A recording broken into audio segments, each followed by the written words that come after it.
Vamos a abrir nuestras Biblias para leer el pasaje que se va a meditar en esta tarde. Evangelio según San Mateo, capítulo 6. Vamos a leer del verso 5 al verso 18. La palabra dice: y cuando ores, no seas como los hipócritas, porque ellos aman el orar en pie en las sinagogas y en las esquinas de las calles, para ser visto de los hombres. De cierto os digo que ya tienen su recompensa. Mas tú, cuando ores, entra en tu aposento y cerrada la puerta, ora a tu Padre que está en secreto, y tu Padre que ve lo secreto te recompensará en público. Y orando, no uséis vanas repeticiones como los gentiles, que piensan que por sus palabras o por su palabrería serán oídos. No os hagáis pues semejantes a ellos, porque vuestro Padre sabe de qué cosas tenéis necesidad antes que vosotros le pidáis.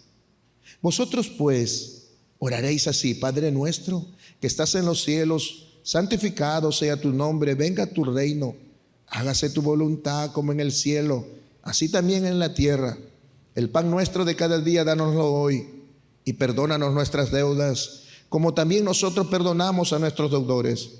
Y no nos metas en tentación, mas líbranos del mal, porque tuyo es el reino y el poder y la gloria por todos los siglos. Amén.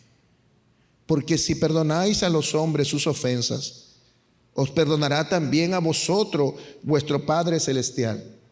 Mas si no perdonáis a los hombres sus ofensas, tampoco vuestro Padre os perdonará vuestras ofensas.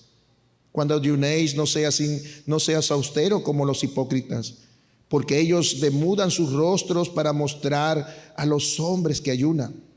De cierto os digo que ya tienen su recompensa. Pero tú, cuando ayunes, unge tu cabeza y lava tu rostro, para no mostrar a los hombres que ayunas, sino a tu Padre que está en lo secreto, y tu Padre que ve en lo secreto te recompensará en público.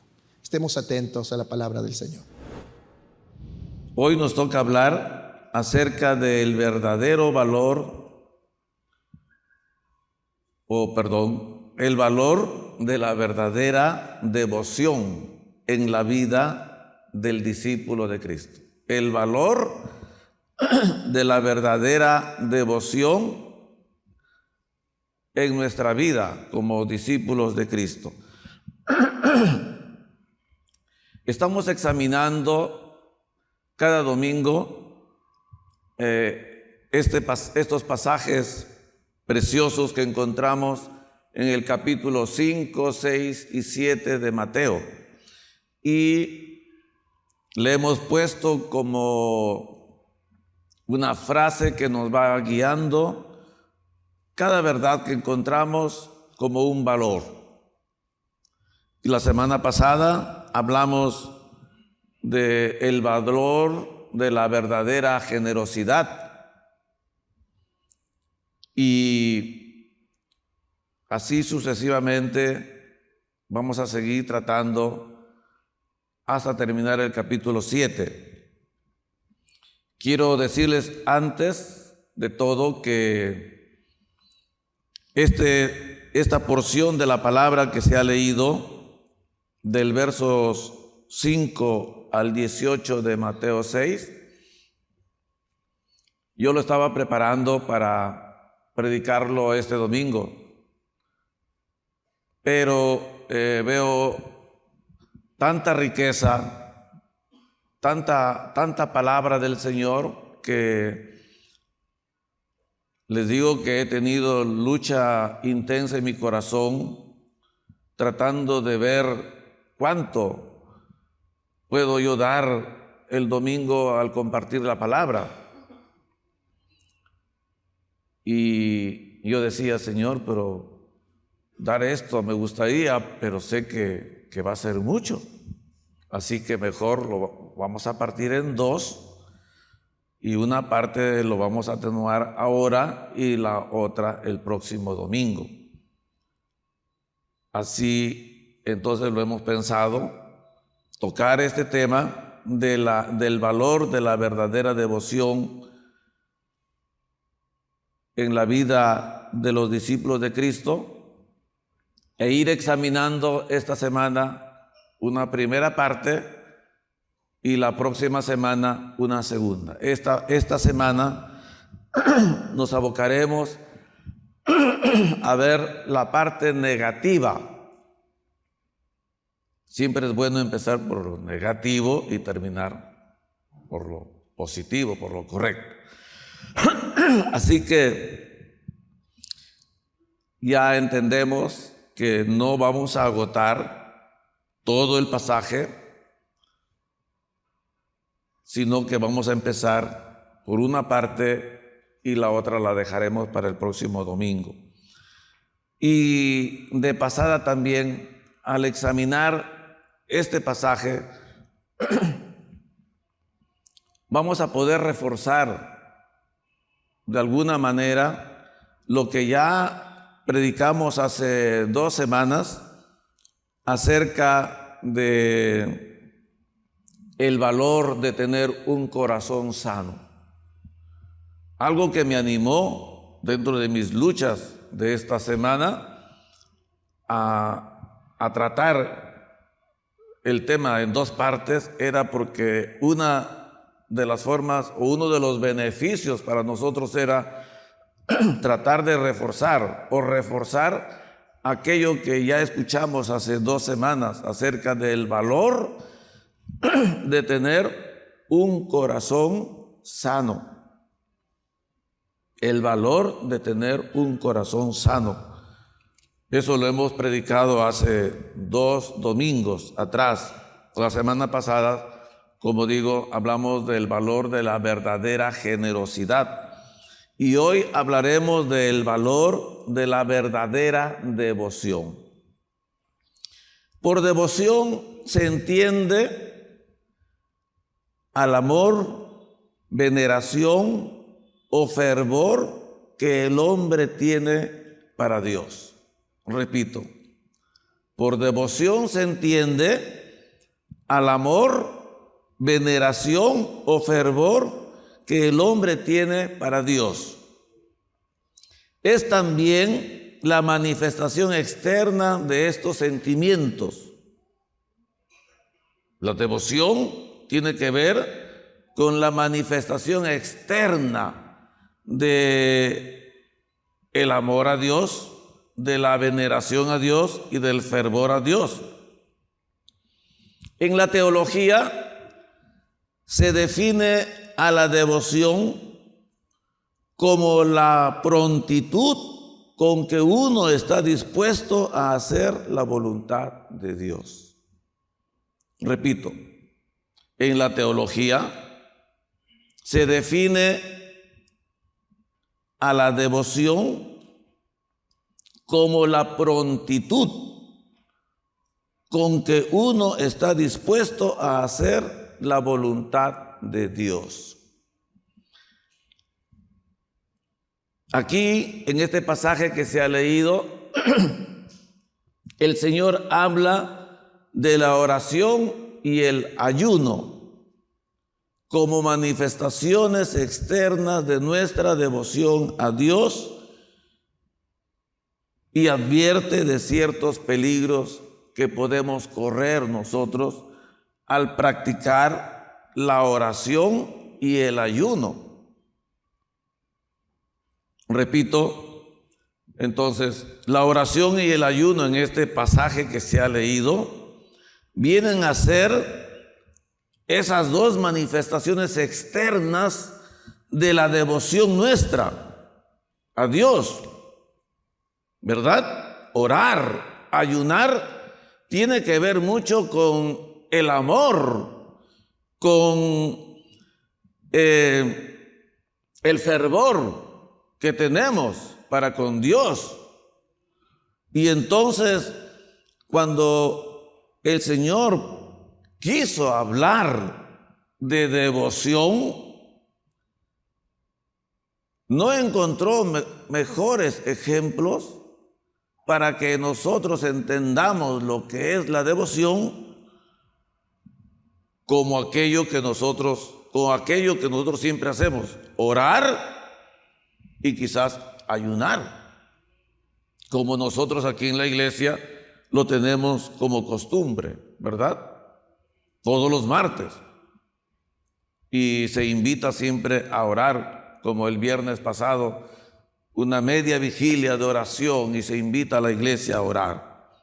Pero como digo, el Señor nos advierte de ciertos peligros que vamos a encontrar. El Señor advierte de ciertos peligros que vamos a encontrar cuando practiquemos nuestra devoción a Dios a través de la oración y el ayuno.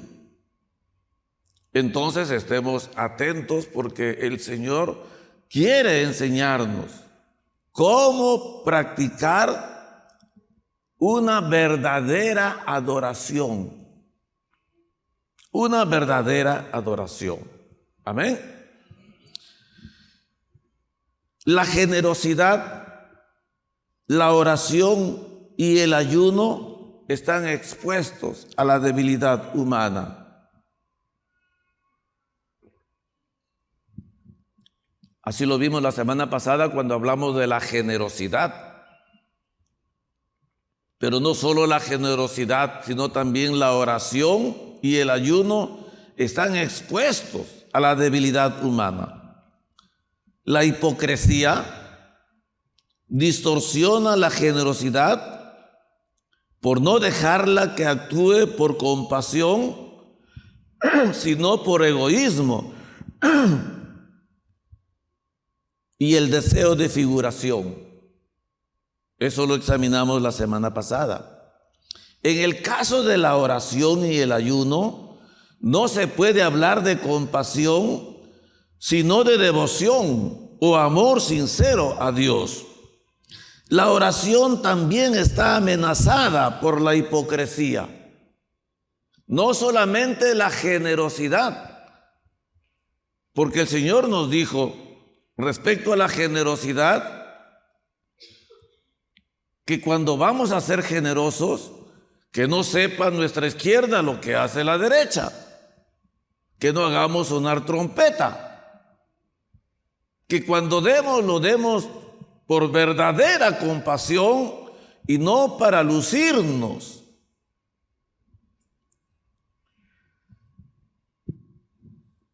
La oración, como digo, también está amenazada por la hipocresía.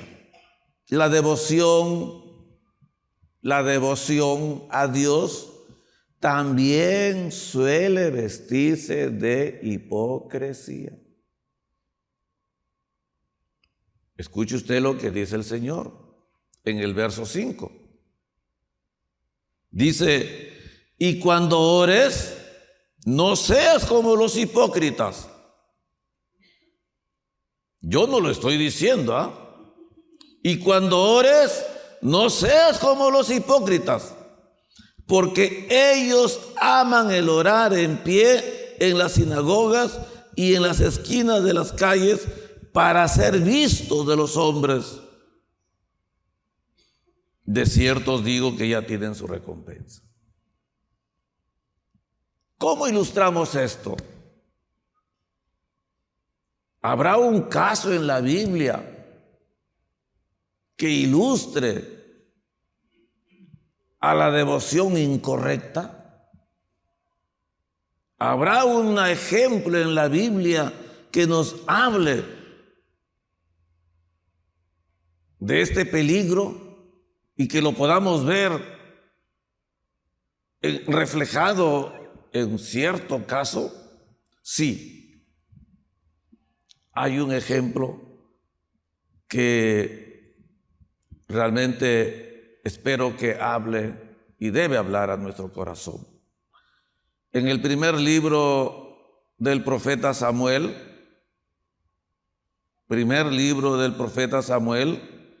capítulo 15, todo el capítulo 15, vamos a encontrar nosotros el caso. En nuestra Biblia dice: Saúl desobedece a Dios y es desechado. Así dice la palabra del Señor en primer libro de Samuel, capítulo 15, del 1 al 35. Saúl desobedece a Dios y es desechado. Y una frase de Saúl nos va a servir para enfocarnos en el tema. En el verso 30 dice del capítulo 15 del primer libro de Samuel, dice: y él dijo, refiriéndose a Saúl, hablando Saúl con Samuel, le dice: yo he pecado, pero te ruego que me honres delante de los ancianos de mi pueblo y delante de Israel, y vuelvas conmigo para que adore a Jehová tu Dios. Otra vez lo voy a leer. El verso 30 dice: y él dijo, Saúl a Samuel: yo he pecado, pero te ruego que me honres delante de los ancianos de mi pueblo y delante de Israel, y vuelvas conmigo para que adore a Jehová tu Dios.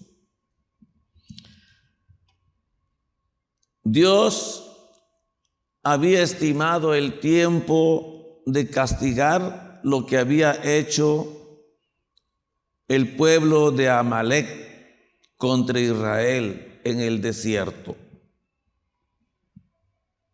Si usted lee todo el capítulo 15 del primer libro de Samuel, usted va a encontrar estas palabras, y también vamos a ver ahí el ejemplo y el gran peligro que corre nuestra devoción a Dios.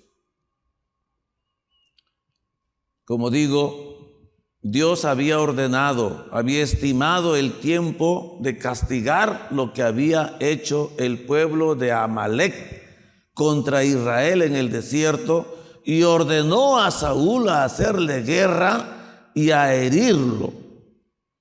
Le dijo claramente: no te apiades de él, destruye a los pecadores de Amalec y hazles guerra hasta que los acabes.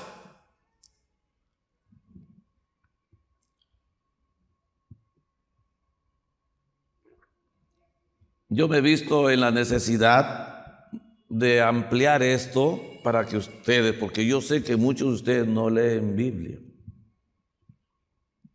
No leen Biblia. Y que incluso a algunos yo les hablo en chino, porque no entienden quizás las cosas. Pero para eso estamos nosotros, para que usted aprenda a enamorarse de la palabra del Señor. Nos tenemos que enamorar de la palabra del Señor. Nos tenemos que empapar de ella. Yo sé que muchos de ustedes no leen Biblia. Leen de Chibolín, leen de Magali, pero Biblia no leen. Y me veo en la necesidad de ilustrarles las cosas.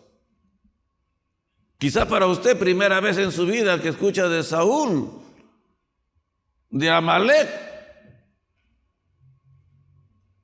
Quizá usted dirá: pero ¿quién será ese fulano? ¿Quién será? Pero en la Biblia está para enseñarnos. Amalec y su historia están en el capítulo 17 del Éxodo. El capítulo 17 de Éxodo, en el verso 8 al 16, habla de este evento que Dios va a castigar 400 años después. lo que Dios está ordenando a Saúl ahora y le dice, anda. Expresamente le dice, no te apiades de él. Destruye a los pecadores de Amalec y hazles guerra hasta que los acabes. Yo me veo en la necesidad de ilustrar esto porque usted va a pensar que Dios es salvaje, que es malo, que es injusto. Pero no. Dios es justo. Dios es bueno. Dios es amor. Dios es perdonador. ¿Qué hizo Amalec? ¿Qué hizo Amalec para que se merezca tal castigo? Éxodo 17 nos va a contar y dice la palabra de esta manera. Entonces vino Éxodo 17, 8 al 16, 8 versos nomás, dice, entonces vino Amalec y peleó contra Israel en Refidín. Escuche por favor. Entonces vino Amalec y peleó contra Israel en Refidín. Y dijo Moisés a Josué, escógenos varones y sal a pelear contra Amalec. Mañana yo estaré sobre la cumbre del collado y la vara de Dios en mi mano. E hizo Josué como le dijo Moisés, peleando contra Amalec. Y Moisés y Aarón y Hur subieron a la cumbre del collado. Y sucedía que cuando alzaba Moisés su mano, Israel prevalecía. Mas cuando él bajaba su mano, prevalecía Amalec. Y las manos de Moisés se cansaban. Por lo que tomaron una piedra y la pusieron debajo de él. Y se sentó sobre ella. Y Aarón y Hur sostenían sus manos, el uno de un lado y el otro del otro. Así hubo en sus manos firmeza hasta que se puso el sol. Y Josué deshizo a Amalec y a su pueblo a filo de espada. Y Jehová dijo a Moisés, escribe esto para memoria en un libro. Y di a Josué que raeré del todo la memoria de Amalec de debajo del cielo. Y Moisés edificó un altar y llamó su nombre Jehová Nisi, Jehová mi bandera. Y dijo, por cuanto la mano de Amalec se levantó contra el trono de Jehová, Jehová tendrá guerra con Amalec de generación en generación. Antes de hablarles un poco de Amalec, quiero enseñarles algo del libro de Éxodo. El libro de Éxodo es un libro muy especial, muy especial. Yo le quiero decir que el libro de Éxodo, en 2 capítulos, capítulo 1 y 2, escuche esto del libro de Éxodo. En 2 capítulos el libro de Éxodo nos cuenta 400 años de historia de Israel. En 2 capítulos. 400 años de historia nos cuenta. En 11 capítulos,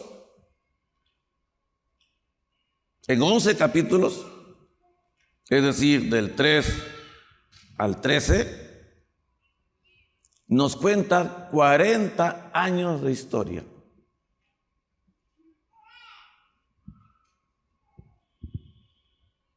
Esta vez de historia de Moisés, desde su llamamiento hasta su gran comisión. Pero en 27 capítulos, es decir, del 14 hasta el 40, nos cuenta 2 años de historia del pueblo de Israel. En 27 capítulos nos cuenta 2 años de historia de Israel ya habiendo salido de Egipto y estando en el desierto. Es decir, de el capítulo 14, capítulo 14 de Éxodo al 40, hasta el final, cuenta 2 años de historia. Los 2 primeros años de Israel en el desierto. Por eso digo que es bien gracioso este libro. En el capítulo 1 y 2 cuenta 400 años de historia. En 2 capítulos, el 1 y 2 cuenta 400 años de historia.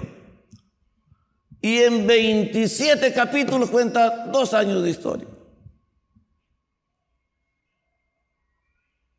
Porque eso refleja que el que escribió Éxodo tenía un enfoque, ¿cierto? Estaba enfocado en algo. Entonces, si digo que del 14 al 40 está narrándonos 2 años de historia del pueblo de Israel en el desierto, y estamos leyendo nosotros el capítulo 17, a ver, ubíquese. Si del 14 al 40 nos cuenta Éxodo 2 años de historia, y hemos leído el capítulo 17, ¿en dónde estamos leyendo? En los 2 años, en los 2 primeros años de Israel en el desierto. Israel estuvo en el desierto, ¿cuántos años? 40 años. Pero Éxodo nos cuenta solo 2 años. Los 2 primeros años. ¿Ya se ubicó? ¿Ya se ubicó? Ok. Éxodo del 14 hasta el 40 nos cuenta los 2 primeros años. Y como hemos leído nosotros el capítulo 17,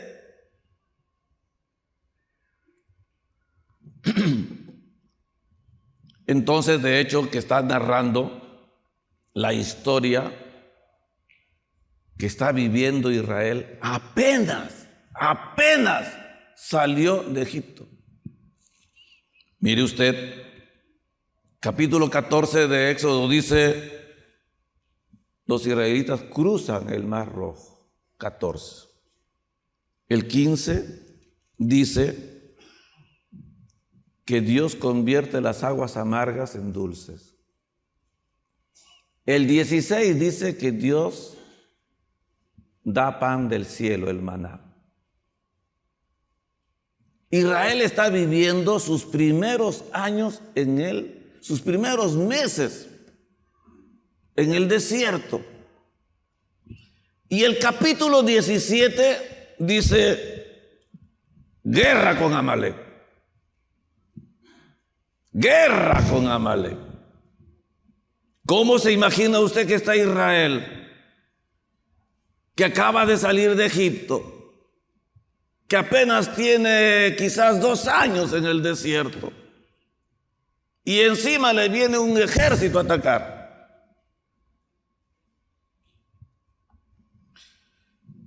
Ahora sí, nos ubicamos, ¿verdad?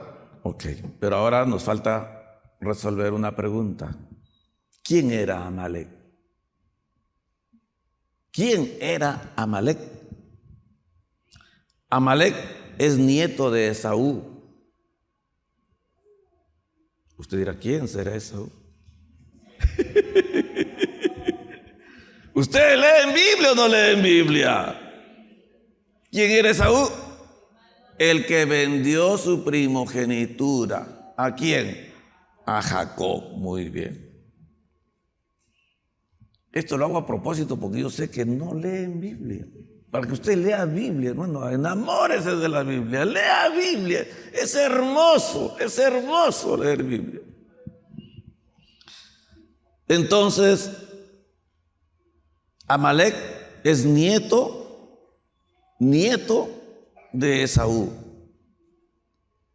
el que vendió su primogenitura. Este Este hecho de Éxodo 17 no es un caso fortuito. No es un caso fortuito. ¿Por qué? Porque aquí está saliendo, está revelándose algo que estaba escondido por años en el corazón de dos hermanos, Jacob y Esaú. Este caso no es fortuito porque estuvo movido por el rencor y el deseo de venganza. Es el nieto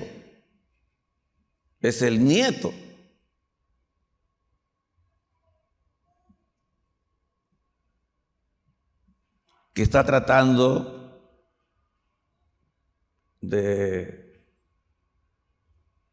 cobrarse. Esaú transmitió, como podemos ver, su amargura y contaminó a muchos, sobre todo a su casa. La amargura no es broma. La amargura, el rencor, no es broma. Crea raíz. El libro de Hebreos en el capítulo 12 habla del peligro de la amargura.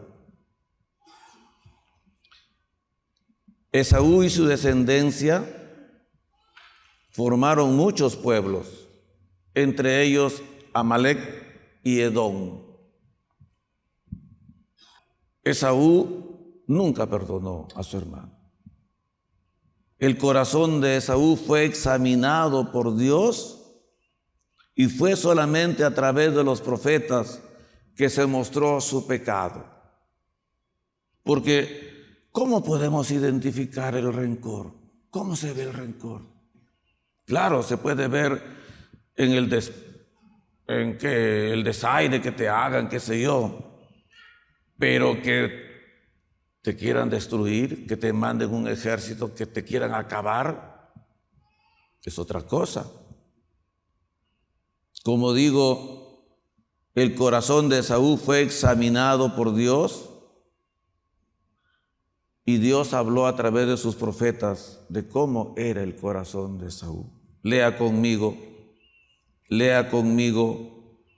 en el libro de Amós,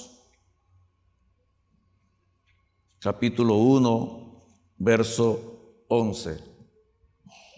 Amós, capítulo 1, verso 11. El profeta Amós dice: así ha dicho Jehová, por 3 pecados de Edom, que es Esaú, por 3 pecados de Edom, y por el 4, no revocaré su castigo. ¿Por qué? Porque persiguió a espada a su hermano. 1. Y violó todo afecto natural. 2. Y en su furor le ha robado siempre. 3. Y perpetuamente ha guardado el rencor. Nunca perdonó. Por más que lo abrazó a su hermano, por más que lloró en sus hombros, por más que le dijo: hermanito, 20 años que no nos hemos visto, y lo abrazó y lloró y le dijo: ya, está bien, tú por tu lado, yo por el mío. Pero su corazón se quedó lleno ¿de qué? De rencor, dice la palabra. Y en su rencor persiguió a su hermano con espada y violó todo afecto natural. Y en su furor le robó siempre y guardó perpetuamente el rencor. El profeta Abdías también habla. Dios habla, mejor dicho, por la boca del profeta Abdías, examinando el corazón de Esaú.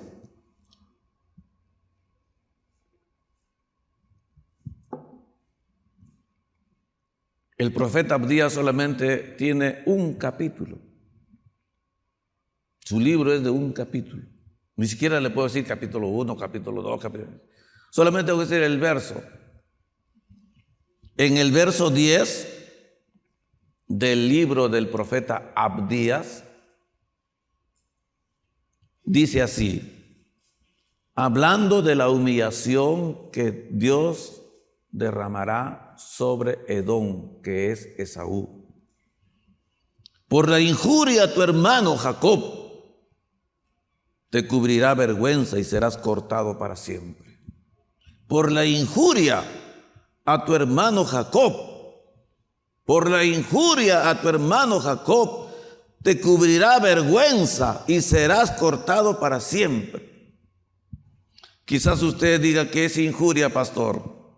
Injuria es ultraje, ofensa o daño. Es decir, siempre buscó dañar a su hermano.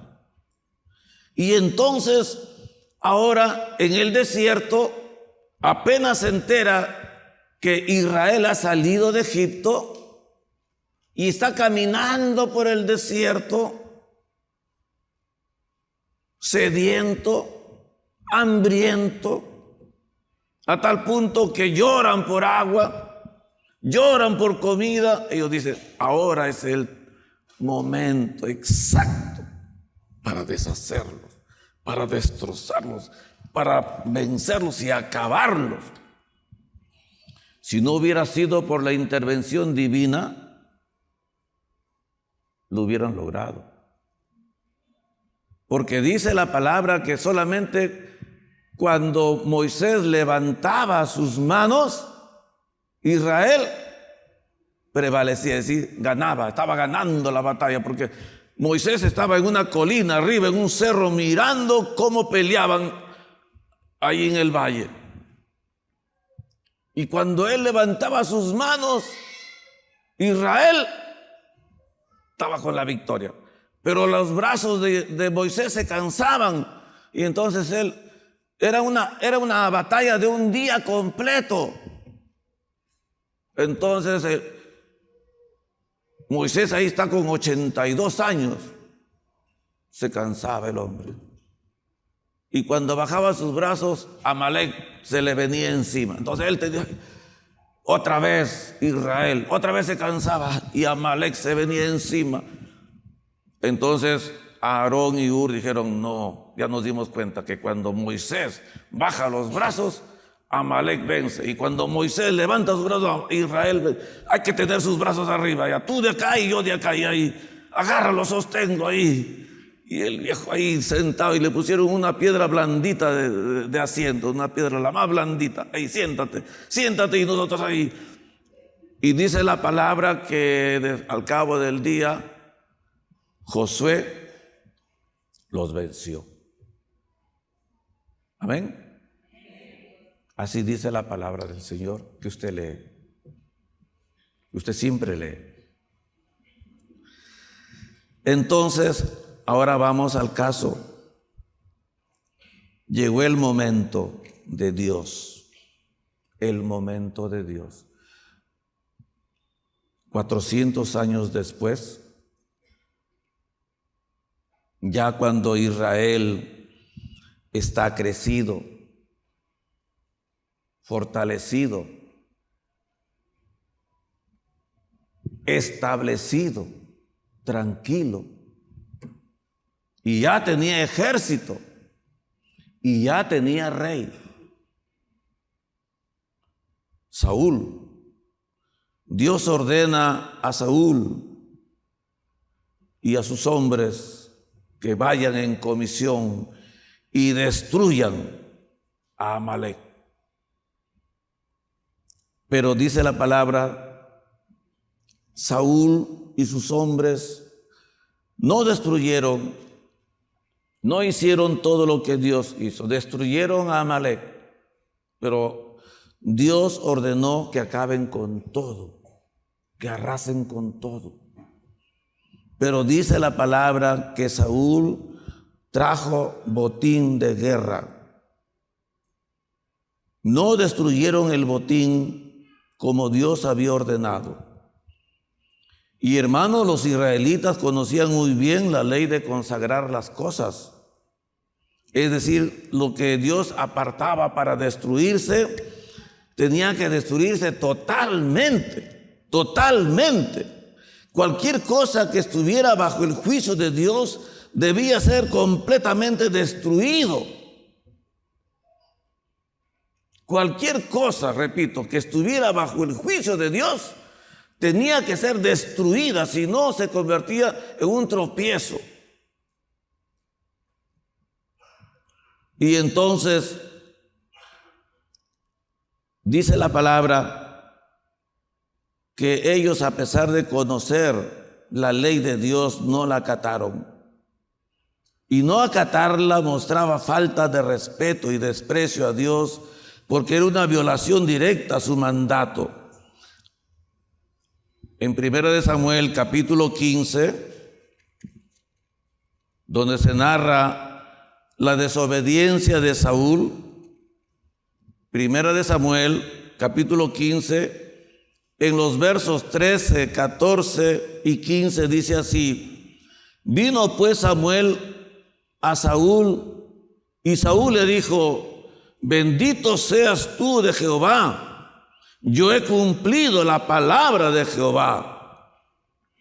Samuel entonces dijo: pues, ¿qué balido de ovejas y bramido de vacas es este que yo oigo con mis oídos? Y Saúl respondió: de Amalec los han traído, porque el pueblo perdonó lo mejor de las vacas y de las ovejas para sacrificarlas a Jehová tu Dios, pero lo demás lo hemos destruido.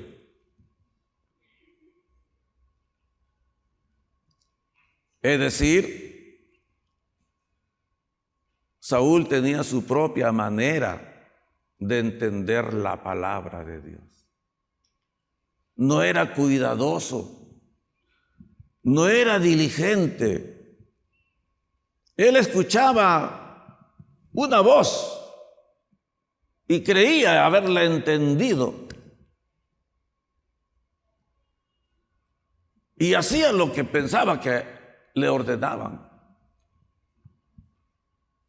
Pero no atendía, no escuchaba, no prestaba atención detenidamente para escuchar lo que Dios mandaba. A tal punto que cuando se dio la batalla, Saúl salió, peleó contra Amalec, los derrotó a todos, acabó con todos, pero al rey Agag lo conservó. Y conservó lo mejor de las vacas y de las ovejas. De acuerdo al punto de vista de Saúl, él había logrado una gran victoria sobre los amalecitas. Pero según el punto de vista de Dios, había sido un fracaso. ¿Sabe por qué? Porque Saúl no había obedecido. No había obedecido. Los versos 20, 21 y 22 dicen de esta manera: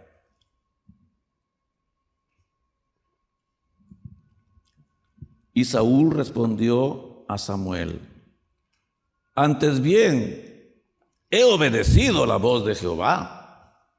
y fui a la misión que Jehová me envió, y he traído a Agag, rey de Amalec, y he destruido a los amalecitas.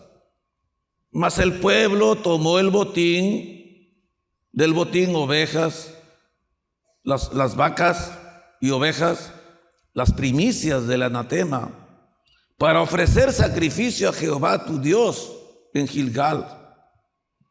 Y Samuel dijo: ¿se complace Jehová tanto en los holocaustos y víctimas como en que se obedezca a las palabras de Jehová? Ciertamente el obedecer es mejor que los sacrificios, y el prestar atención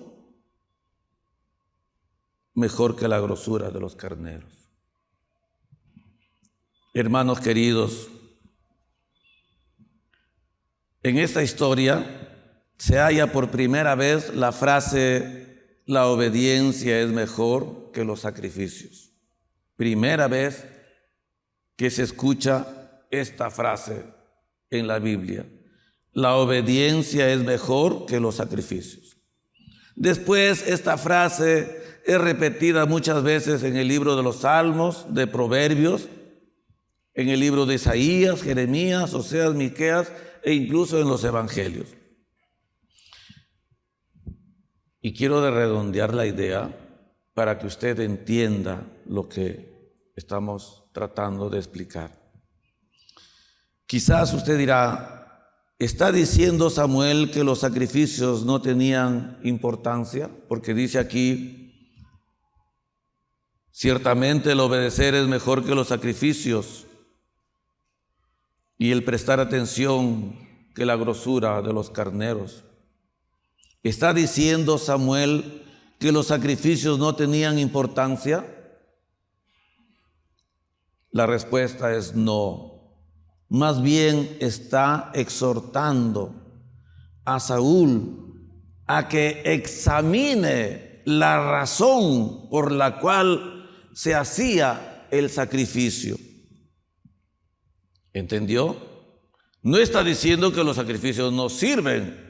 Está diciendo: la razón tiene que ser correcta. Tiene que ser valedera. Y yo le quiero explicar que un sacrificio en el Antiguo Testamento, escuche y preste atención por favor a esto. Un sacrificio en el Antiguo Testamento era un rito entre una persona y Dios. Un rito entre una persona y Dios, que demostraba la relación existente entre ambos. El sacrificio era un rito entre una persona y Dios, y demostraba la relación que existía entre ellos dos.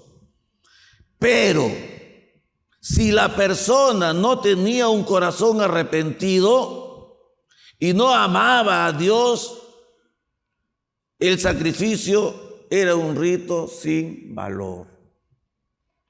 No servía para nada. Como no sirve que usted venga el domingo a la iglesia sin devoción, sin amor sincero para Dios, solamente a cumplir, entonces no hay una relación entre usted y Dios. A veces no hay una relación entre el hombre y Dios. Esta relación estaba sustentada en el arrepentimiento, en el hecho de saber y reconocer la profunda necesidad personal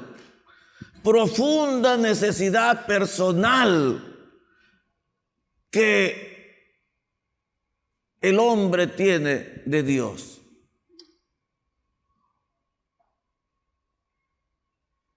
Yo no le puedo enseñar a usted a amar a Dios. No le puedo enseñar a ser devoto de Dios. a tenerle reverencia, a guardarle respeto, a caminar delante de la presencia del Señor, a los ojos del Señor. Yo no le puedo enseñar. Eso es personal. Cada uno cuando viene al templo trae su sacrificio. Cada uno, sin importar quién está a tu costado, sin importar que tu abuela, que tu abuelo, que tu papá, que tu suegro, sea lo que sea. La gran pregunta es: ¿por qué vengo? ¿A qué vengo? ¿Por qué? Porque un sacrificio expresa una relación entre el hombre y Dios.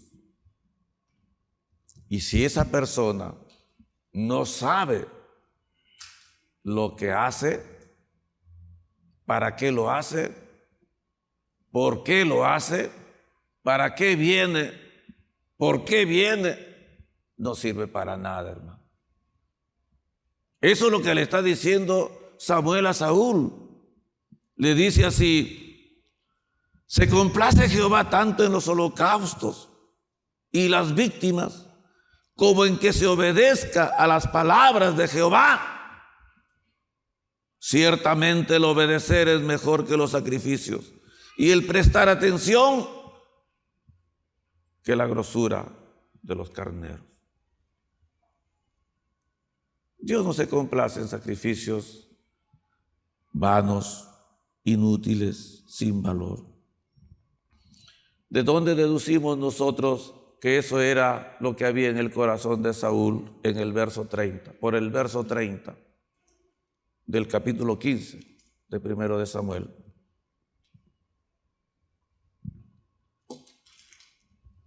Dice: después de todo este acontecimiento, Saúl le dijo a Samuel: yo he pecado, he quebrantado el mandamiento de Jehová y también tus palabras, porque temí al pueblo y consentí la voz de ellos. Yo he pecado, he quebrantado el mandamiento, he quebrantado tus palabras, siervo de Dios, porque tenía miedo. ¿Qué dirá el pueblo? El pueblo pide, la gente quiere. La voz del pueblo es la voz de Dios. No, Señor. Una gran mentira. Solo la voz de Dios es la voz de Dios. Amén. Solo la voz de Dios es la voz de Dios, y nosotros tenemos que saber identificarla. Hay tanto de qué hablar, pero yo le quiero decir, dice la palabra: y volviéndose Samuel para irse, Saúl se asió de la punta de su manto y el manto se rasgó. Entonces Samuel le dijo: Jehová ha rasgado hoy el reino de Israel y lo ha dado a un prójimo tuyo mejor que tú. Se acabó tu tiempo, Saúl. Y miren lo que dice Saúl. Pareciera que Saúl, al decir yo he pecado, se está arrepintiendo, ¿verdad? Pero eran palabras solamente. Eran palabras, porque el arrepentimiento no se escucha. El arrepentimiento se ve. El arrepentimiento no se escucha. El arrepentimiento se ve. una persona tocada, una persona transformada, una persona que era alma viviente y que tuvo una experiencia personal con el Espíritu vivificante, no es la misma. No puede seguir la misma, siendo la misma. Entonces, dice el verso 30, y Saúl dijo así: yo he pecado, pero escuchen, pero te ruego que me honres delante de los ancianos de mi pueblo y vengas delante de Israel y vuelvas conmigo para que adore a Jehová tu Dios.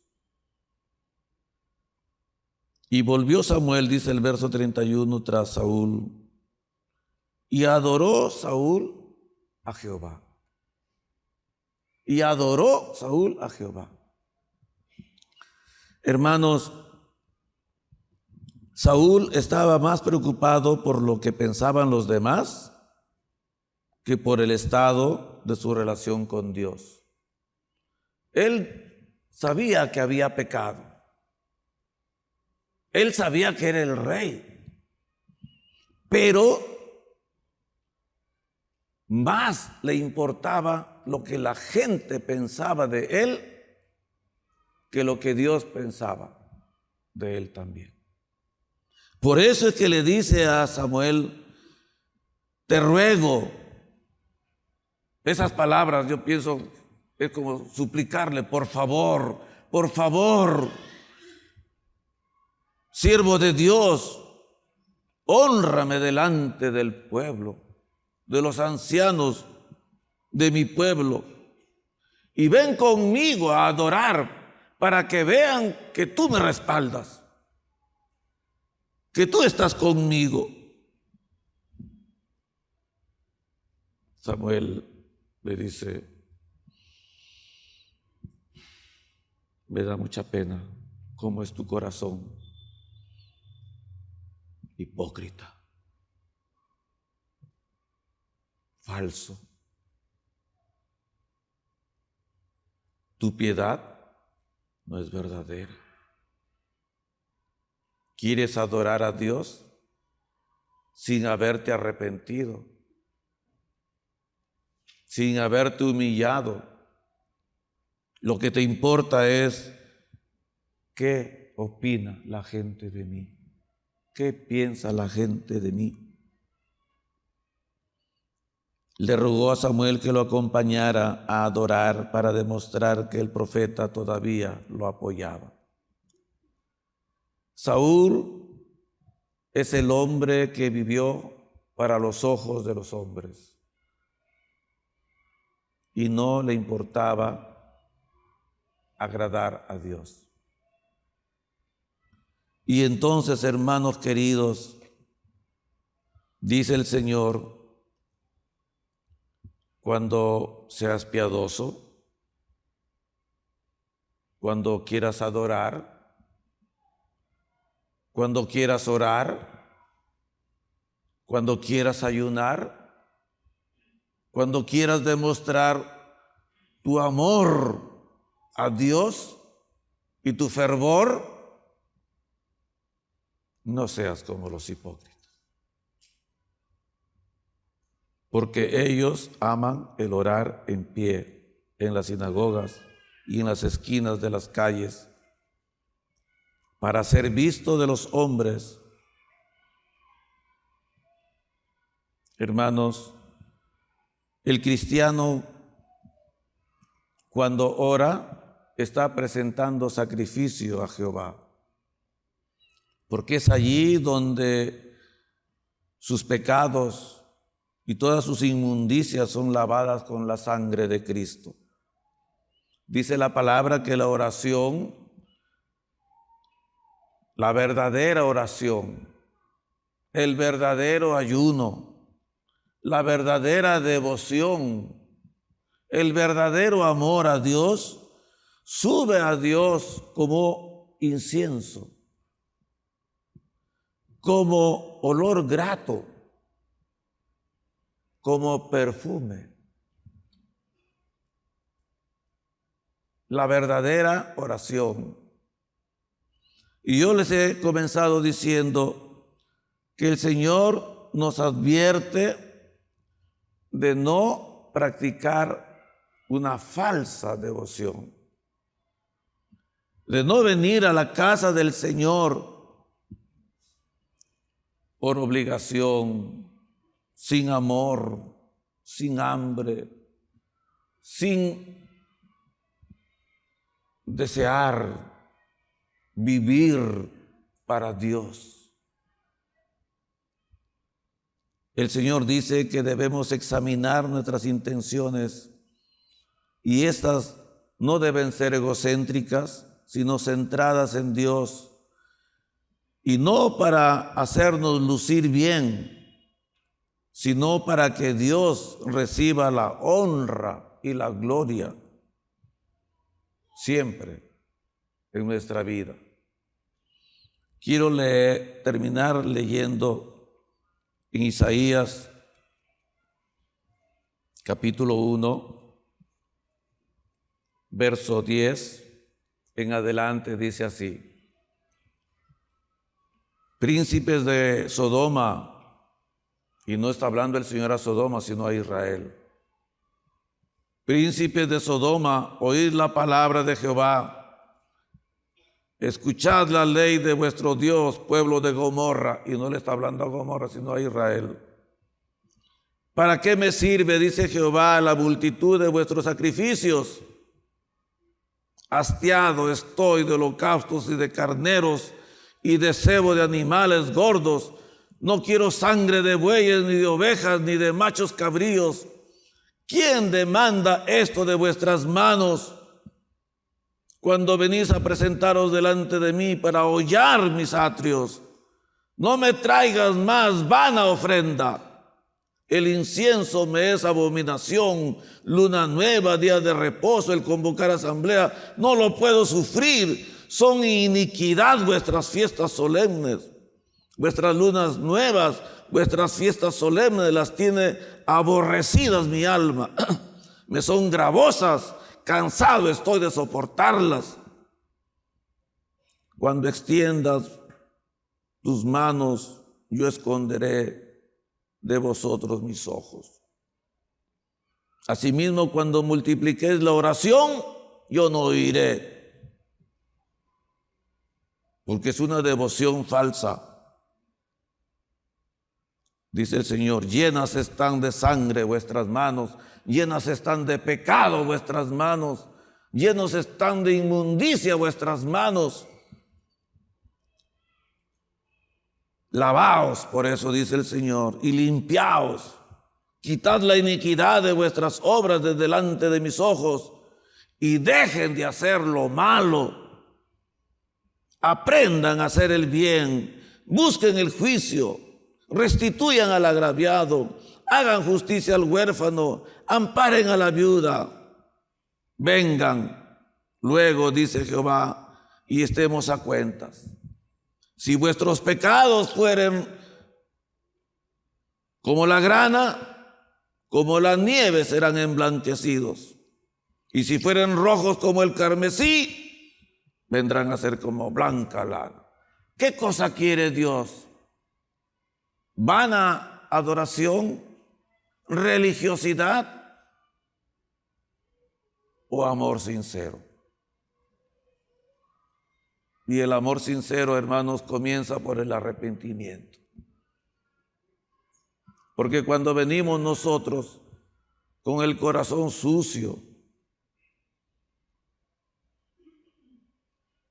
con el corazón manchado, las manos manchadas de pecado, de inmundicia, y no andamos en el camino de Jehová en santidad, en justicia, y venimos al templo a adorar, somos como Saúl. Pero Dios no quiere que seamos como Saúl. La próxima semana aprenderemos cómo tenemos que ser.